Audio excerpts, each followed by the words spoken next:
essayer de faire en sorte qu'ils jugent pas trop de mauvaise foi parce que le sujet en contient suffisamment déjà. On a des élections. C'est vous qui le dites, hein. On a des élections à refaire du côté de Msanga-Mudji. On a un candidat socialiste qui s'affiche avec des ministres et qui en gros dit si je suis élu, il y aura tant, il y aura tant, il y aura tant. Sous-entendu, si je suis pas élu, il y aura que dalle. C'est moral ou c'est pas moral de faire campagne comme ça? Bien sûr que non.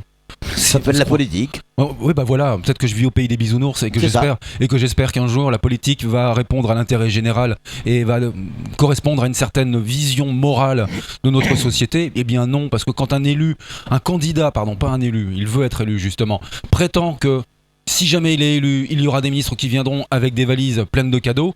Par contre, s'il n'est pas élu, moi j'appelle ça du chantage à l'électorat. Ouais, j'appelle ça du chantage à l'électorat tout simplement. Ça s'appelle aussi une campagne, ça s'appelle aussi des promesses électorales. Donc ça fait partie du fonctionnement de notre beau pays, la France. Eh bien, il y a la démocratie, il y a des hommes politiques qui se présentent et qui font des promesses. Alors vous appelez ça chantage, c'est pas moral, etc. Sortez du monde des bisounours, c'est effectivement la vie politique française, c'est comme ça que ça se passe. Ça s'appelle des promesses de campagne. J'irais même un petit peu plus loin, je dirais même que ça pourrait correspondre à de la corruption. Parce que quand vous voulez. La corruption, c'est quoi? Moi je veux bien qu'on polémique et qu'on parle de choses intéressantes. Moi je veux bien débattre, mais il faut que vous me laissiez parler. Non, mais d'accord, si vous coupez la parole systématiquement. Parlons de choses intéressantes. Allez-y, la corruption, je vois pas. Ou la corruption. Mais c'est tout à fait le schéma de la corruption quand vous voulez obtenir quelque chose de quelqu'un. C'est quand tu touches de l'oseille pour quelque chose. On utilise le pouvoir en place, c'est-à-dire les ministres, le gouvernement, pour vous dire voilà, vous aurez ça, par contre en contrepartie vous m'élisez. C'est vraiment le système de la contrepartie de la corruption. Ça s'appelle une position dominante, celle du pouvoir. Une promesse de campagne. Et quelle est la position dominante? C'est de s'afficher avec des ministres en disant voilà, je suis à la table de la ministre, donc ça veut dire que j'ai raison. Une promesse de campagne. Je suis crédible dans ce que je fais. Je vous dis, moi je veux bien débattre là-dessus, mais Flo, qu'est-ce que je peux dire d'autre? Ça s'appelle une promesse de campagne. Je suis pas persuadé que Hillary Clinton elle danse du hip-hop à la télé. Non mais c'est pas de la corruption ça, c'est pas du chantage électoral. Sam, quel que soit le parti politique, hein. Moi je vous parle pas plus à droite ou à gauche, au centre, en haut, en bas. Moi c'est pareil. On est bien d'accord. Je suis pas en train d'attaquer le Parti socialiste en l'occurrence parce que c'est lui qui est incriminé dans cette affaire.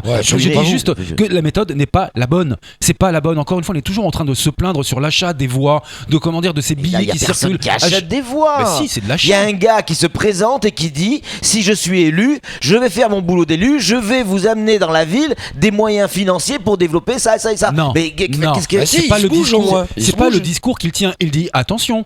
Votez là, c'est bien parce que vous aurez Patrick Caner ou alors Georges Paul-Langevin qui vont arriver avec des valises. Par contre, imaginez bien que si je ne suis pas élu, ils ne viendront pas. Mais si je suis élu, il viendra. Mais c'est quand même du chantage électoral. Les gens vont gober ce genre de choses. Il y a un moment, il faut arrêter les conneries. Mais qui aujourd'hui croit les promesses électorales? À vous.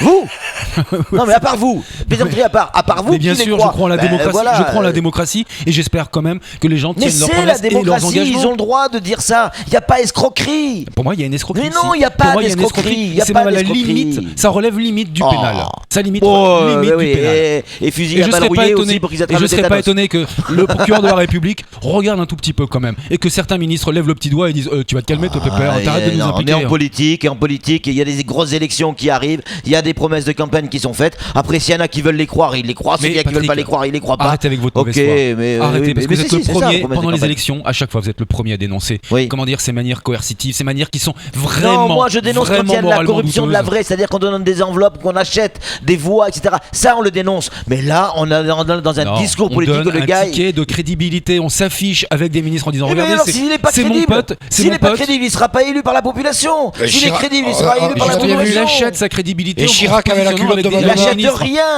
il achète rien, il parle, il a le droit. Il est en train de vendre des parapluies dans le désert. D'accord. Eh bien, si les gens y croient, très bien, ils vont le voter. S'ils n'y croient pas, ils vont pas le voter. Il a le droit. Je vois pas où est l'escroquerie. C'est une manière qui est moralement répréhensible.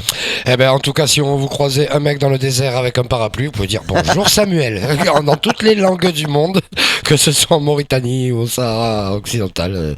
C'est la fin de ce face à face.